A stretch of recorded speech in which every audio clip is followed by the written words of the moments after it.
Good afternoon and good night. It is me again, Ashley. And I'm here with another video. I'm gonna try not to make it too long today. I just felt like, let me just upload a video today. It's Wednesday. It's hump day. We need another video coming up. So, really quickly, I want to say how you doing. Well, I want to ask how you doing. I'm doing good. As you can see, I did take my hair out of the style, and it's still cut short in the background. So I am going to be, looking for hairstyles to do with my locks later on today. Yeah, so it looks a little short because I did cut the back. So I love it. I'm enjoying the style. Yes, like I am happy that I locked up my hair. The only thing is, I just wish I didn't take too long. And that actually brings me to the topic that I want to talk about today, which is regrets. We all have regrets. Things that we wish we did different, things that we wish turned out different, but regardless, whoever's watching this video, whoever you can think of, we all have regrets. Alright, I actually put some notes down as far as what I want to remember to talk about today, and so we're just gonna dive right in. What a lot of people don't realize is regrets, they kill you slowly. Like, even if you don't just die like, oh my gosh, I got a regret, I'm dead. Even though that doesn't happen, slowly but surely it starts to reduce your quality of life. Like, oh my gosh, I should have did that, I didn't do that, I'm just gonna soak over my feelings. Like, we don't actually just sit there and think, I'm gonna soak over my feelings, but it's just things that you do, and there's nothing wrong with that because we're human. At the end of the day, we make mistakes. We go through these things, and that's perfectly fine. So it's allowing it to dwell a little longer than it needs to. It's not fun living with regrets. It's not, especially when you have those strong emotions that just make it feel like your life is over. There's a lot of people that's committed suicide because they just regret where their life is, or they're not happy, and they don't want to change it. They don't want to right their wrongs. They're thinking more about, I'm not happy, I will never be happy. That's it. I've had my times when I felt like this is too much for me to bear, and to be honest, that's not a good feeling. Christians, they say, you can depend on God, rely on God, and that's true. Well, that's a good way to cope with, the negative feelings, but a lot of people just don't know how to do that. Like, it's like the saying, what it say? What goes up must come down. Whenever something goes in you, it has to be released. Now, it depends on you how that's going to be released. Either you can talk about it, you can scream it out, you can just let it go. But if it just stays there, it's going to build up, and it's going to come out somehow, some way. The same way when you eat and it comes out the other way.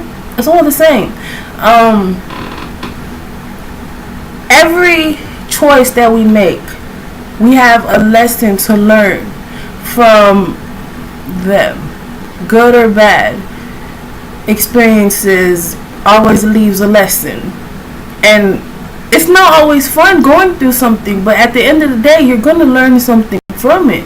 Like choosing the wrong person to talk to, choosing school or not, work or not, like different things, like choosing to just receive temporary happiness, when if you wait just a little longer, you can have something that will last a lifetime. We allow ourselves to be so drawn into our emotions that the current situation just seems so bad that it's unbearable. Like it will never end unless we just settle. And a lot of people are living like that, just settling, and that's not fair to you. That's not fair to anybody else who's involved, because there's a better quality of life that's there. But if you're not willing to be patient and take that step and go for it, what's the point, yo? Like, you're not gonna receive what's meant for you.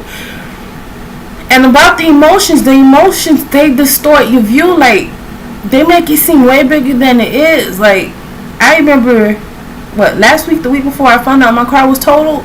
Yo, like, the world felt like it was completely over. I didn't lose my job, nothing. Everything was the same. The only thing, I just didn't have that particular car anymore. And for the first hour to maybe 4 to 5 hours after, it just felt so unbearable. I'm thinking, like, oh my gosh, what am I gonna do? Like, I spent a couple hours actually dreading the fact that my car was totaled, and it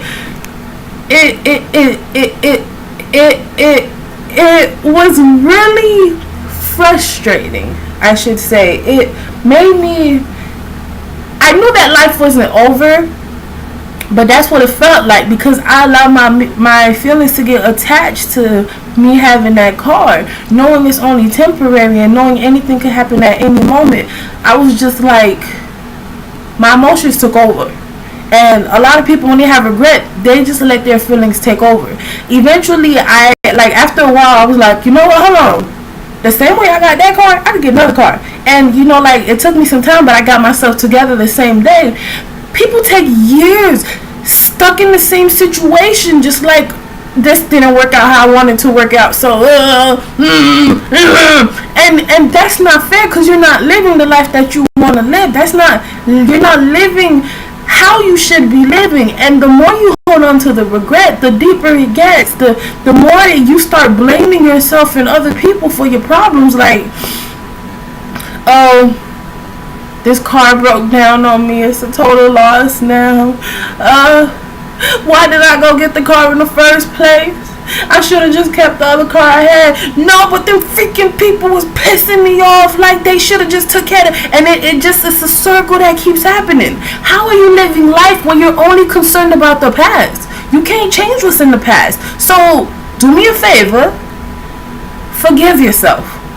First things first. It's not anybody else's problem. It's your problem. You need to forgive yourself. Whatever choices you made then, forgive yourself. It is what it is. Let it go. You're going to live with those consequences, but are you going to learn from them, or are you going to keep letting them tear you down? Keep pushing you down? Like, come on now. Are you serious? A note I had put here was to live to be happy. And not only for yourself, but for your family. Like, you don't realize it, but you might not realize it, but everybody you speak to, you affect their day. I remember when I was younger, I had moved in with my mom and my younger sister. We're like a year and 3 months apart. We used to walk to school when we missed the school bus, because my mom used to work, early in the morning. So we used to walk to school, and like, we was in Tampa at the time, and there was this high bridge, and me, I'm scared of heights every day. Like, I used to panic when we was walking on that bridge. And when we used to get closer to the school, there used to be like a lot of bus drivers passing by, and me, I used to wave at them like, hi, how you doing, hi. And although at the time it was just, I was being funny, just showing manners or whatever. Now that I'm older and I'm thinking about it, I don't know how many people whose lives changed for that day just because I smiled at them and greeted them or said good morning. Even till now, I'll walk up to somebody and be like, good morning, sir, good afternoon, sir, good morning, ma'am, good afternoon, ma'am. Like, I try to make sure that I treat everybody how I want to be treated. And I don't know how many people's lives I done changed with just those simple words. Oh, I like your shoes. Oh, I like your hair. Oh, I like your outfit. Oh, what you doing today? Stuff like that changes somebody else's lives.